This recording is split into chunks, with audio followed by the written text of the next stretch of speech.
Pergantian yang blunder ya. Ini layak kita sematkan untuk Persib Bandung pada pertandingan malam hari ini, yang mana secara mengenaskan harus dibantai oleh Persebaya Surabaya yang tampil menggila, tampil solid, khususnya di babak kedua yang luar biasa bisa memporak-porandakan pertahanan Persib Bandung, guys.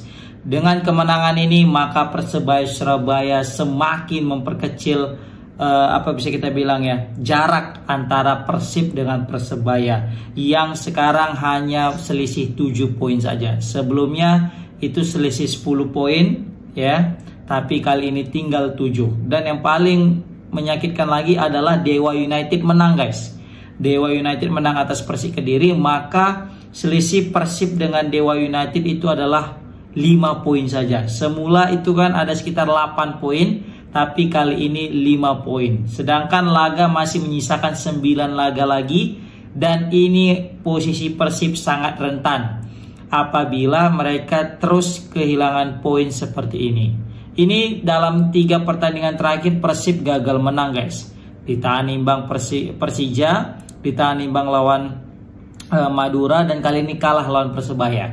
Kalau kemarin lawan Persija itu tampil bagus, meskipun imbang tampil bagus. Tapi ketika menghadapi Madura itu memang nggak bagus ya, wajar. Karena saat itu Beckham Putra juga sedang disanksi Komdis, walaupun sanksinya terkesan dadakan dan juga sangat ya kontroversi. Dan itu mempengaruhi permainan Persib Bandung sehingga Persib pun juga gagal meraih poin penuh. Nah, kali ini ya kembali tanpa diperkuat Beckham ya, Persib Bandung juga kalah atas tim kuat yaitu Persebaya, yang mana Persebaya juga sebenarnya tidak lagi dalam tren yang positif, guys. Dalam 5 pertandingan terakhir Persebaya cuma menang sekali dan sekali seri, 3 kali kalah. Kalau dibanding dengan Persib yang 3 kali menang dan 2 kali seri, pasti sangat jauh untuk 5 pertandingan terakhirnya, guys. Berarti Persib dalam tren positif, Persebaya dalam tren negatif. Tapi sekali lagi, ini sepak bola nggak bisa kita buat dalam hitung-hitungan matematika. Dan terbukti Persebaya malah menang besar. Dengan kemenangan ini sekaligus memperputus rekor daripada Persib sebagai tim paling jago tandang. Kita tahu Persib adalah tim yang tak terkalahkan di tandang dalam beberapa pertandingan hingga ke pekan 25 ini. Persib itu kalau bicara tandang nggak ada obat, pasti selalu bisa meraih poin, baik itu 1 ataupun 3 poin. Tapi rekor itu harus terhenti di pertandingan kali ini, guys. Jadi aku bingung ini mau mulai dari mana nih, dari Persib dulu atau dari Persebaya. Kalau dari Persib, ini aku bisa bilang sesuai dengan judul di awal, aku bilang pergantian yang bisa kita bilang cukup buruk ya. Ini sangat rentan ini pergantiannya. Kenapa? Semenjak ditarik Adam Alis, itu sebenarnya kuncinya itu Adam Alis. Karena selama ini kenapa Persib Bandung itu sangat sulit untuk dibobol amal tim-tim lawan, itu karena ada sosok daripada seorang Adam Alis, guys. Jadi ketika seorang Adam Alis sudah ditarik, dan aku juga mengerti kenapa Coach Bojan menarik Adam Alis ya, karena memang butuh lagi untuk menyerang, karena posisinya saat itu lagi tertinggal dan Persib butuh mencari gol penyama kedudukan. Jadi dicarilah pergantian, dan pergantian ini cukup ekstrim, guys. Bukan 1 pemain 2 pemain yang diganti. Tadi Hen, baru Edo, baru Adam Alis, bahkan Mendoza. Aku sangat terkejut ketika Mendoza tadi ditarik, guys. Coba kalian komen di kolom komentar, kalian terkejut juga nggak tadi ketika Mendoza ditarik? Kita tahu Persib Bandung tadi itu masih clean sheet 0-0. Padahal banyak kali tendangan-tendangan jarak jauh, baik itu dari Tony Firmansyah, baik itu dari Flavio, ya kan, baru siapa lagi tadi itu, ada lagi ya, kalau nggak Bruno Tarivera lagi tadi itu, bisa itu ditepis sama Kevin Mendoza, nggak ada cerita gol, clean sheet. Dan gol pun daripada Kevin Mendoza di pertandingan kali ini, Persib kebobolan itu pun karena kurang pemahaman atau mungkin bisa bilang salah paham ya antara Franka dengan Mendoza. Yang saat itu Mendoza sebenarnya pengen menghalau, tapi Franka luan menghalau. Ya walaupun salah Mendoza juga, dia keluar tapi gagal menghalau bola dengan sempurna. Ya tapi ya itu kan cuma sekali aja gitu. Ditambah lagi juga tadi tuh sebenarnya nggak terlalu bahaya. Karena apa? Nick Kuipers ada di situ yang sudah siap menghalau bola. Tapi naasnya Nick Kuipers itu halauannya kena McClough, sehingga bola pun masuk ke dalam gawang dan boom, 1-0. Sebenarnya masih aman-aman aja kalau misalnya Persib masih memainkan pemain-pemain itu. Paling kalau ganti 1-2 aja, yaitu mungkin bisa masuk Castagnier atau mungkin menggantikan Hen, atau mungkin mengganti, tapi jangan sampai Adam Alis yang diganti, apalagi sampai Mendoza. Itu sebenarnya kesalahan fatal daripada Coach Bojan di pertandingan kali ini. Ya mungkin sebenarnya ya walaupun dengan masuknya Rian Kurnia juga tadi itu bisa menambah membuka keran gol 1-0, menambah 1 gol, tapi itu bisa kita bilang ya, dibayar lebih mahal. Kenapa? Karena besar pasak daripada tiang. Memang kita dapat 1 gol, tapi itu harus betul-betul dibayar mahal. Kenapa? Sangat keropos lini pertahanan Persib setelah ditinggal Adam Alis, Edo dan kawan-kawan. Apalagi kipernya tadi debutan kan, si Seva tadi kalau nggak salah ya. Aku juga shock, tiba-tiba Mendo kok jadi ganti. Ini serius ini demi memasukkan Tiron menggantikan Mendoza. Pala tadi mungkin ya kita cari aja misalnya kayak Ciro kurang perform di pertandingan kali ini, lebih banyak main individu beliau ini. Jadi banyak giring-giring bola, tetap lewat kena potong, bahkan ada yang nggak lewat langsung kena potong. Tiron juga tadi kurang perform juga, banyak sekali dia kehilangan bola. Terus dia pun ketika kehilangan bola ingin merebut tapi banyak membuat pelanggaran gitu. Jadi banyak terhentinya pertandingan kali ini.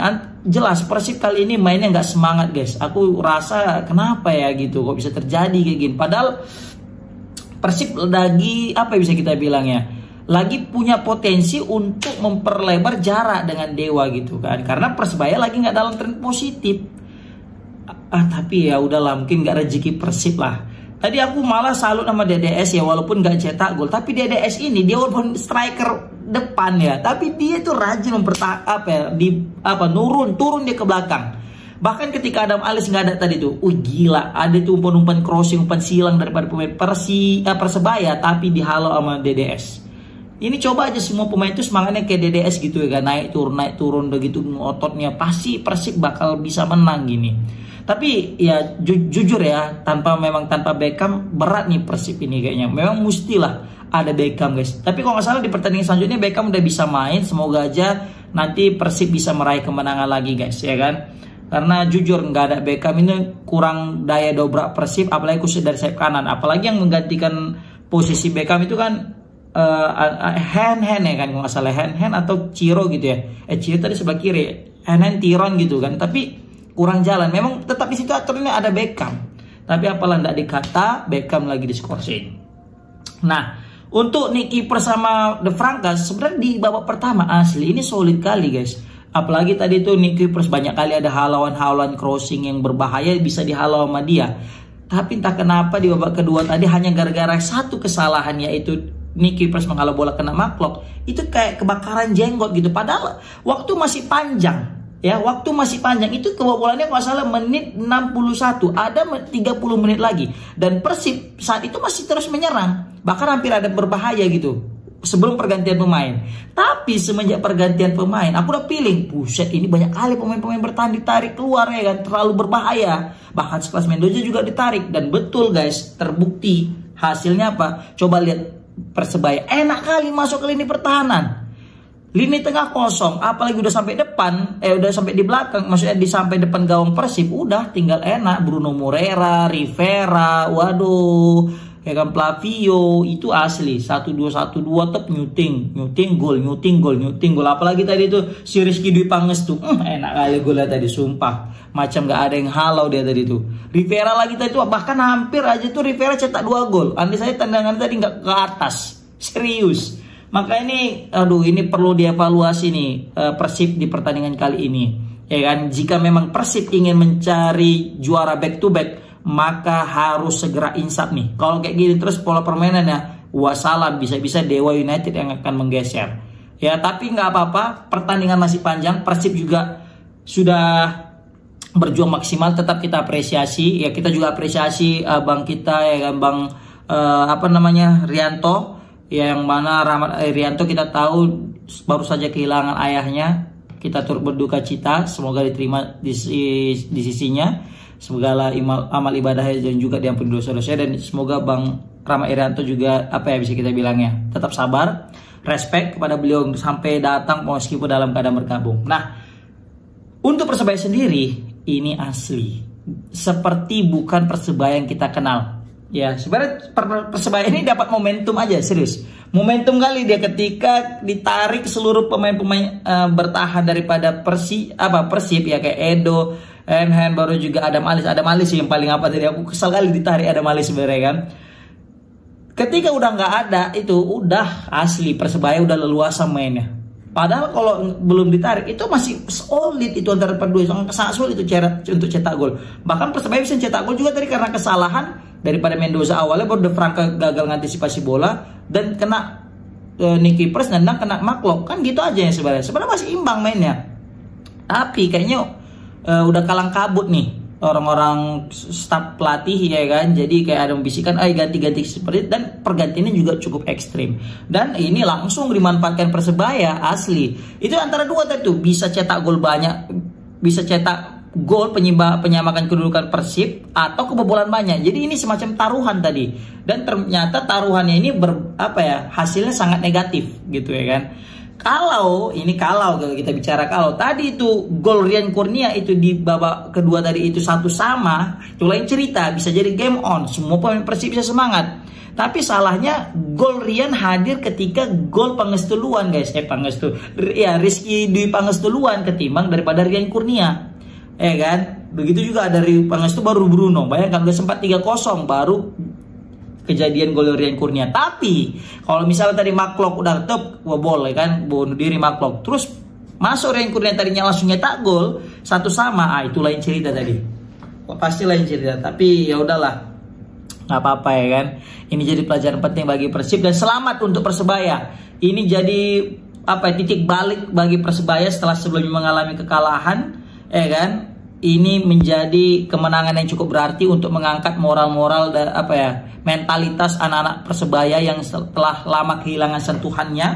Ya inilah mungkin karena karena dihuni pemain-pemain muda, jadi Persebaya sempat goyang mentalnya gara-gara beruntun mengalami kekalahan, tapi akhirnya sudah mulai menemukan sentuhannya lagi. Pelatih mereka juga luar biasa bermain di Stadion Gelora Bung Tomo, menandakan bahwasanya mereka betul-betul gacor di pertandingan kali ini 4-1. Siapa coba yang bisa bobol gawang Persib 4 guys? Kayaknya cuma orang ini, serius. Ini jarang-jarang nih Persib bisa kebobolan 4. Apalagi main di tandang. Inilah baru Persebaya. Memang Paul Munster nih betul-betul jadi monster ya kan untuk mengalahkan Coach Bojan. Ini nggak tahu nih gimana nanti di ruang ganti Coach Bojan ya kan. Waduh. Oke, tapi yang jelas ini menurunkan Pangestu di starter itu suatu pilihan yang bijak daripada Paul Munster yang sudah, aku tadi terkejut, di Pangestu yang main sebagai starter gitu ya kan. Ini ada apa? Terus aku lihat juga Emrosi dicadangkan gitu. Biasanya kan Emrosi ini selalu main ya kan. Tapi nggak ada dia tadi, ya udahlah. Yang main Tony Firmansyah juga getol juga tadi kan, walaupun sempat diganti tadi dan dapat kartu kuning, ya akhirnya main juga Tony Firmansyah setelah capek main di TC dan juga main di Piala Asia bersama Coach Indra Safri ya kan. Tapi jelas Bruno Rivera ini nggak ada obat, ya luar biasa. Dan satu yang aku salut itu back mereka guys, Dimov dengan Damjanovic. Slavi Damjanovic dengan Dimov itu bagaikan tembok yang sangat kokoh sehingga sulit untuk dibobol guys. Salut juga nih sama Catur sama Didrus ya, yang sering sekali overlapping membantu serangan. Dan ini yang seharusnya dilakukan Henhen sama Edo tadi. Apa yang dilakukan Catur sama Idrus itu harus dilakukan Edo sama Henhen tadi. Kenapa? Karena praktis Henhen jarang melakukan crossing. Edo masih oke lah, masih ada dia yang buat crossing, tapi sangat minim.